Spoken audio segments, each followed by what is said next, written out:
Nous pensions que l'iPhone était juste un jouet. Vous vous souvenez des téléphones BlackBerry? Avant l'iPhone, c'était le smartphone que tout le monde voulait. Le téléphone des présidents, des banques, des dirigeants. Dans les années 2000, si tu voulais un smartphone sérieux, c'était BlackBerry. Et pourtant, aujourd'hui, presque plus personne n'en utilise. Moi, c'est Dabri. Et aujourd'hui, on va comprendre qu'est-ce qui n'a pas marché.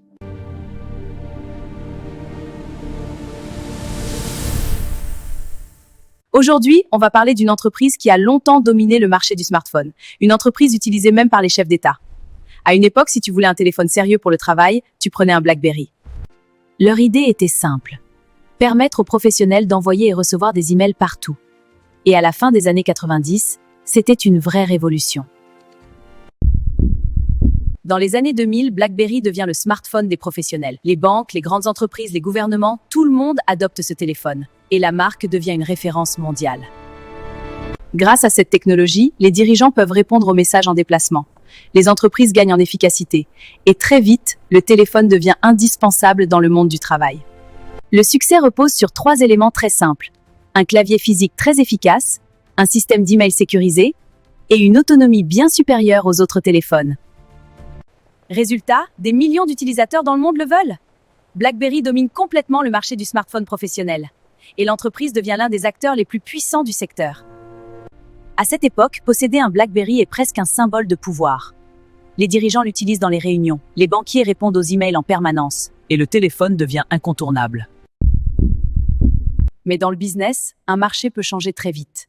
Et en 2007, un événement va bouleverser toute l'industrie. Apple présente un nouveau téléphone, l'iPhone. Ce smartphone est très différent, il n'a pas de clavier. Il possède un grand écran tactile et surtout, il est pensé pour le grand public.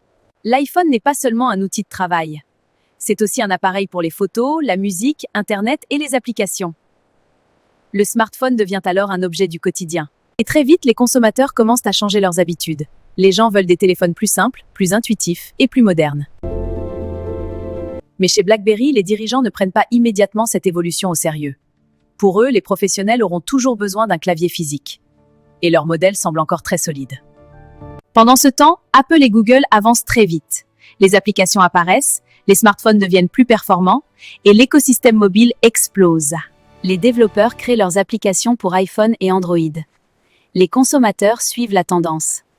Et petit à petit, le marché commence à changer. BlackBerry tente de réagir. L'entreprise lance de nouveaux modèles, mais l'expérience utilisateur reste moins moderne que celle des concurrents.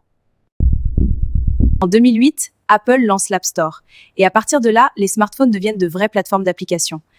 iPhone et Android attirent des millions de développeurs et proposent des millions d'apps. Mais chez BlackBerry, le système reste compliqué et l'écosystème d'applications ne décolle pas. Résultat, très peu d'apps et les utilisateurs commencent à partir. Petit à petit, les utilisateurs quittent BlackBerry. Les entreprises changent de smartphone et la domination de l'entreprise commence à disparaître. Le problème, c'est aussi le système d'exploitation de BlackBerry. Le BlackBerry OS était parfait pour les emails professionnels, mais il était mal adapté aux applications et surtout aux écrans tactiles. L'entreprise tente de corriger le problème en 2013 avec un nouveau système, BlackBerry 10. Et à ce moment-là, c'est déjà trop tard. Apple et Android dominent déjà le marché. Messieurs, dames, je vous présente notre nouveau smartphone tactile. BlackBerry a quand même fini par essayer de s'adapter en lançant des smartphones tactiles pour rivaliser avec l'iPhone. Mais les téléphones sont arrivés tard sur le marché. Le design est moins convaincant, il y a beaucoup moins d'applications et l'expérience utilisateur est moins fluide. Résultat, les consommateurs choisissent iPhone ou Android.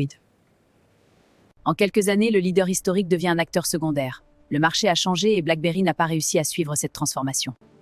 Le téléphone qui dominait autrefois le monde professionnel disparaît progressivement du marché. BlackBerry n'a pas officiellement disparu. L'entreprise existe encore aujourd'hui, mais elle a perdu ce qui faisait sa force, sa domination sur le marché du smartphone. Les téléphones BlackBerry disparaissent progressivement, et l'entreprise se reconvertit dans les logiciels et la cybersécurité. Et toi qui t'intéresses au business, il y a une leçon très importante dans cette histoire. Même quand une entreprise domine totalement son marché, elle ne peut jamais ignorer les évolutions technologiques. BlackBerry avait la technologie, la réputation et des millions d'utilisateurs, mais ils ont sous-estimé le changement du marché. En 2007, quand Apple a présenté l'iPhone, BlackBerry ne s'est pas inquiété. Les dirigeants ont pensé que les utilisateurs voulaient surtout un clavier physique, de l'email et de la sécurité. Nous pensions que l'iPhone était juste un jouet.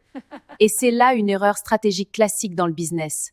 Sous-estimer une innovation qui est en train de changer tout le marché. Mais il y a aussi une vraie erreur marketing dans cette histoire. BlackBerry est resté positionné comme un téléphone pour les professionnels. Email, sécurité, entreprise. Sauf que le smartphone était en train de devenir un outil du quotidien pour tout le monde. Au lieu d'élargir leur cible à l'utilisateur lambda, BlackBerry a continué de penser entreprise. Donc si tu t'intéresses au business, il y a plusieurs leçons à retenir de l'histoire de BlackBerry. D'abord, ne sous-estime jamais une nouvelle technologie. Elle peut changer complètement ton marché. Ensuite, comprends bien ton marché et les enjeux marketing. Et enfin, dans le business, le timing est crucial. Il faut savoir agir au bon moment. Comme quoi, même les géants peuvent perdre leur place. C'était Dabri dans QCNM et j'espère que vous avez compris qu'est-ce qui n'a pas marché.